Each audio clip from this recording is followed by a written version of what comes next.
I got so much motherfucking design on right now. Break it down, bring it back, make it clap. I got 3 old thoughts, new block, where that thing. Bitches on my line, and you know.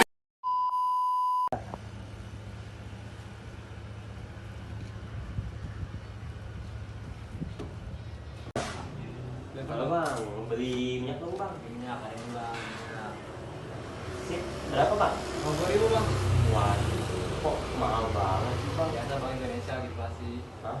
Inflasi apaan tuh bang? Inflasi itu merupakan proses meningkatnya barang ataupun jasa secara luas dalam jangka waktu tertentu karena ketidakseimbangan arus uang dan barang bang. Jadi harga minyak mahal.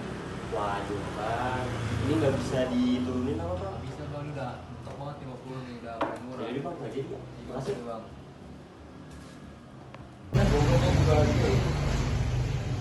Hei, Woi. Dari mana? biasa lagi ngurusin anak-anak. Jadi gue pengen nanya nih, lu tau gak sih kenapa inflasi itu bisa terjadi? Gue tau nih, Gip. Jadi gini. Nah, jadi salah satu penyebab utama inflasi adalah peningkatan permintaan. Ketika permintaan konsumen dan investasi meningkat secara tiba-tiba, produsen mungkin akan kesulitan untuk memenuhi permintaan tersebut tanpa menaikkan harga. Kayak tadi lu beli minyak aja, harga makanya jadi naik gitu, Gip. A few moments later.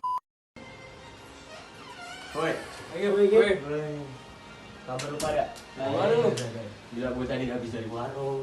Tapi nih, harga minyak tiba-tiba naik banget. Yang Apa biasa itu? 20.000 jadi 50.000. Buset, kok bisa? Buset naik Nggak tahu tuh.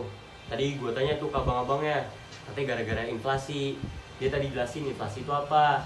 Tapi gue masih bingung nih, penyebab dan jenisnya. Ada yang ngerti nggak? Kalau menurut gue nih, Gip, jenis berdasarkan penyebab tuh kayak gini. Selanjutnya, ada jenis inflasi berdasarkan penyebab. Yang pertama, tarikan permintaan atau demand pull inflation. Inflasi ini disebabkan karena berlebihnya permintaan. Seperti pada grafik, pada Q1 merupakan jumlah barang, P merupakan harga. Jika jumlah barang meningkat, maka harga akan meningkat, yang membuat kurva permintaan bergeser ke kanan atau kurva D2.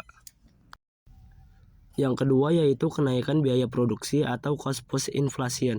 Inflasi ini disebabkan oleh biaya-biaya produksi yaitu bahan baku dan upah atau gaji. Pada grafik Q2 dan P2, jumlah barang sedikit, harganya meningkat, yang dapat membuat kurva penawaran bergeser ke kiri. Nah, ada juga nih Gip, inflasi berdasarkan tingkat keparahannya. Yang kedua ada jenis inflasi berdasarkan tingkat keparahan. Yang pertama inflasi ringan. Tingkat keparahan inflasi ini kurang dari 10% per tahun. Yang kedua inflasi sedang. Tingkat keparahan inflasi ini di antara 10% sampai 30% per tahun. Lalu yang ketiga ada inflasi berat. Tingkat keparahan berkisar antara 30% sampai 100% per tahun.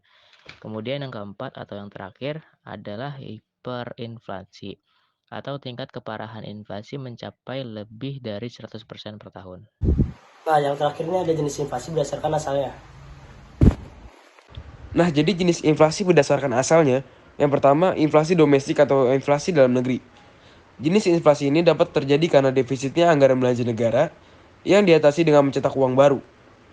Ketika pemerintahan mencetak uang baru, maka akan mengakibatkan jumlah peredaran uang naik sehingga nilai uang menjadi semakin turun. Jenis inflasi yang berasal dari luar negeri atau import inflation disebabkan karena harga barang-barang impor yang berasal dari luar negeri semakin mahal karena adanya kenaikan harga di negara asal barang itu diproduksi. Nah Gip, tanya di setiap juga ada nih cara ngitungnya. Gimana tuh? Jadi gini. Nah, itu yang pertama ada rumus hasil inflasi, itu IHKN, indeks harga pada tahun yang ditanyakan, dikurang IHKO, indeks harga pada tahun sebelumnya, per IHKO, indeks harga pada tahun sebelumnya dikali 100. Lalu ada juga rata-rata inflasi per tahun, yaitu inflasi per selisih periode. Nah jadi gitu. A few moments later. Jadi sini ada contoh soalnya gitu. Nah, pada tahun 2015 harga BBM itu kan 7.650. Nah, di tahun 2003 harga BBM itu 10.000. Jadi sesuai rumus itu I H KN dikurang IHKO per IHKO dikali 100%. Di mana IHKN itu adalah indeks harga yang ditanyakan, yaitu 10.000, dan IHKO yaitu indeks harga sebelumnya itu 7.650. Nanti kita sini tulis IHKN yaitu 10.000 dikurang 7.650 per 7.650 kali 100% sama dengan 2.350 per 7.650 kali 100%